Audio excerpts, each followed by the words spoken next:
আমাকে কেউ সহযোগিতাও করার মতো নাই। আমি না খেয়ে মরে যাচ্ছি। একদিন খাইলে 5 দিন খানা খাওয়ার সুযোগ পাই না, খানা আমার সামনে আসে না, আপনার দরবারে আসবো এমনটিও আমি সাহস পাই না। চিন্তা করলাম কি করব। এখন আমিরুল মুমিনিনের দরবারে গেলেও তো অসুবিধা, মানুষের কাছে সাহায্য চাইতে গেলেও তো মানুষ থুতু দিবে। বলে যে আমি সবকিছু চিন্তা ভাবনা করে দেখলাম দুনিয়ার কোন মানুষের কাছে আমার কোনো আশা ভরসা নাই, আর কিছু পাবো না। তবে আমি একটা দিকে তাকাইলাম, যে আল্লাহ আমারে বানাইছিল, যে আল্লাহ আমারে কণ্ঠ দিয়েছিল, আমারে 70 বছর হায়াত দিচ্ছে, ওই আল্লাহ যেহেতু আমারে এত কিছু করলো, আমি দেখি ওই আল্লাহর কাছে আজকে থেকে কান্নাকাটি করবো। যদি আল্লাহ ব্যবস্থা করে ভালো, নাইলে বলবো আল্লাহ তুমি নিয়ে নাও। এমন করে করে যখন আমি কাঁদতেছিলাম, আপনি দেখি হাজির। এইবার হযরত ওমর রাদিয়াল্লাহু তাআলা আনহু ডাক দিয়ে বলতেছেন, চলো তোমার কি লাগবে। মসজিদের নববীর ভিতরে লোকটাকে ডেকে নিয়ে গেছে। যাওয়ার পর বলে আমি তো না খেয়ে খাইতে আমার হাড্ডি বের হয়ে গেছে, একটা মানুষও খাবার দাবার দেয় না, আমার কিছু খাবারের প্রয়োজন। আমি আর জীবনে কোনোদিন আমি নাফরমানি করব না। যত নাফরমানি করেছিলাম আমি অনেক দিন থেকে আল্লাহর দরবারে বৈশা কাঁদতেছি। আমি তো আপনার কাছেও খবর পাঠাই নাই, আপনারে কে খবর দিল? হযরত খলিফাতুল মুসলিমিন বলে, ভাই আমি ঘুমাইতেছিলাম, আমারে কে যেন গায়েবী আওয়াজ দিয়ে বলে গেল, ওমর যাও, আমার বান্দা আমারে পাওয়ার জন্য পাগল হয়ে গেছে, তুমি তার খবর নাও। চিল্লায়া বলেন একবার মারহাবা। শুধু তাই না, এই বান্দার খাবার দাবার সবকিছু সামনে যখন হাজির করে দিয়েছে, আল্লাহর বান্দা বলে, হুজুর আমার ভালো লাগতেছে না, আমার অন্তরের ভিতরে কেমন যেন করে, আমি মনে হয় বাঁচবো না, আমার একটু তওবা পড়ায়া দেন। হযরত ওমরের সামনে আল্লাহর বান্দা তওবা পড়তে লাগলো, কালিমা পড়তে লাগলো। হযরত ওমর ফারুক বলেন, আমার হাতের উপর কালিমা পড়তে পড়তে তওবা করতে করতে আল্লাহর বান্দা চিরজনমের তরা বিদায় হয়ে গেল, খানার প্রয়োজন আর হইল না। এখান থেকে বোঝা যায় আল্লাহ তারে মাফ করে নিষ্পাপ বানায়া জান্নাতের মালিক বানায়া দিয়েছে।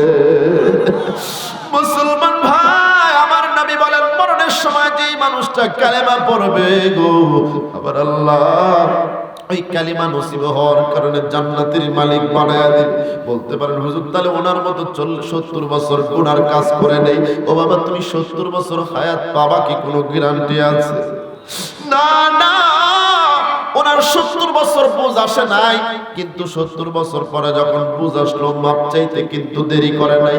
আসো আমরাও আল্লাহর কাছে মাপ চাই, কে কখন চলে যাবে বলা যায় না। দেখো তো হযরত ওমর খাবার রেডি করছে, সব রেডি করছে, খাওয়ার ভাগ্য হয় নাই। কেন তুমি এত নাফরমানি করছো গো? দেখো ও যুবক, তোমার মতো যুবক কত মানুষ মারা গেল।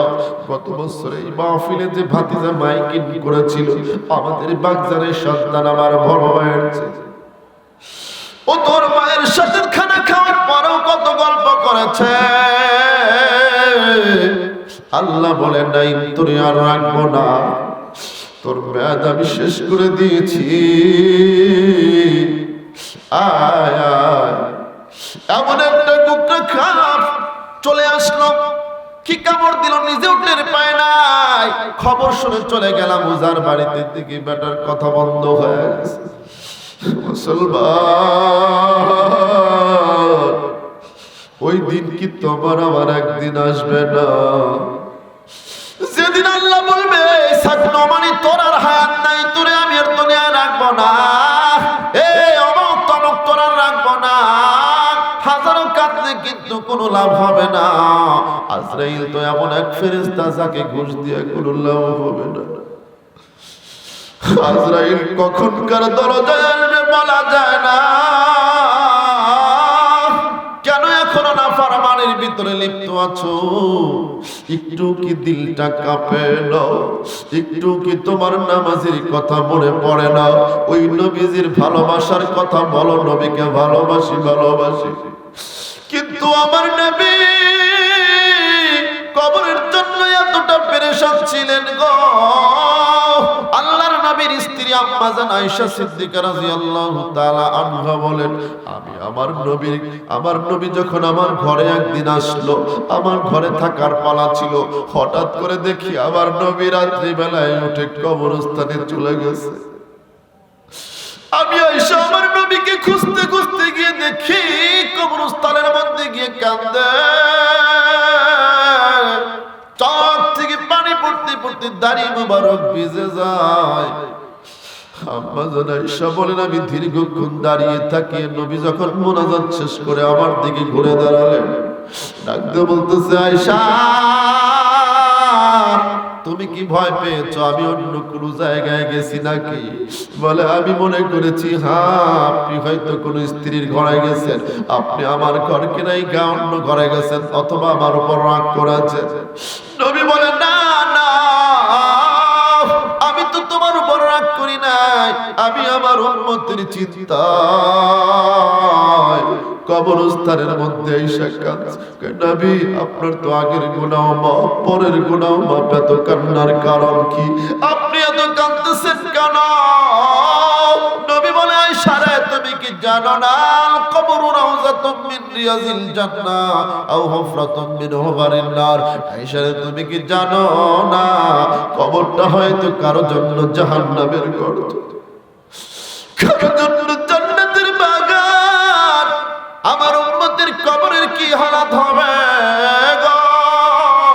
আমি আমার উম্মতকে বাঁচানোর জন্যই তো আল্লাহর দরবারে কান্দি। ওই নবী তোমার আমার জন্য পেরেশান। আমি তুমি কেন এত গাফিল হয়ে গেলাম? চিন্তা করে দেখো না কবরে কি যাইবা না, চিন্তা করে দেখো না কবরে কি যাইবা না। ও আমার মা বোনেরা, তোমরাও এত কেন গাফিল হইলে? আজকে তোমাদের নামাজের খবর নাই, পর্দায় থাকতে মনে চায় না, হাস্য তোমরা বন্ধ করতে পারো না, দুনিয়ার আনন্দে বহে পড়ে তোমরা আল্লাহকে ভুলে গেছো, কবরের কথা ভুলে গেছো। আল্লাহর নবীর স্ত্রী উম্মাহাতুল মুমিনিন হযরত খাদিজার জীবনী দিকে জিজ্ঞাসা নাও। আমার নবীকে একদিন খাদিজা ডাক দিয়ে বলেন, নবী আপনার সাথে দীর্ঘদিন সংসার করলাম নবী, আমার তো আজকে বিদ্যাপনে এসে গেছে, কখন যেন রবের ডাকে চলে যাব। একটু কবরের ওয়াজ আমারে শোনান না, আমি একটু কবরের ওয়াজটা শুনে আমার কলিজা ঠান্ডা করে নেই। আমার নবী যখন কবরের বৃত্তান্ত আলোচনা করতেছিলেন গো, আল্লাহ নবীর স্ত্রী উম্মাহাতুল মুমিনিন আম্মা জান খাদিজা রাদিয়াল্লাহু তাআলা আনহা চোখ থেকে পানি ঝরঝর করে পড়তেছিল, কাঁদতে কাঁদতে বেহুশ হওয়ার মতো হয়ে গেছে।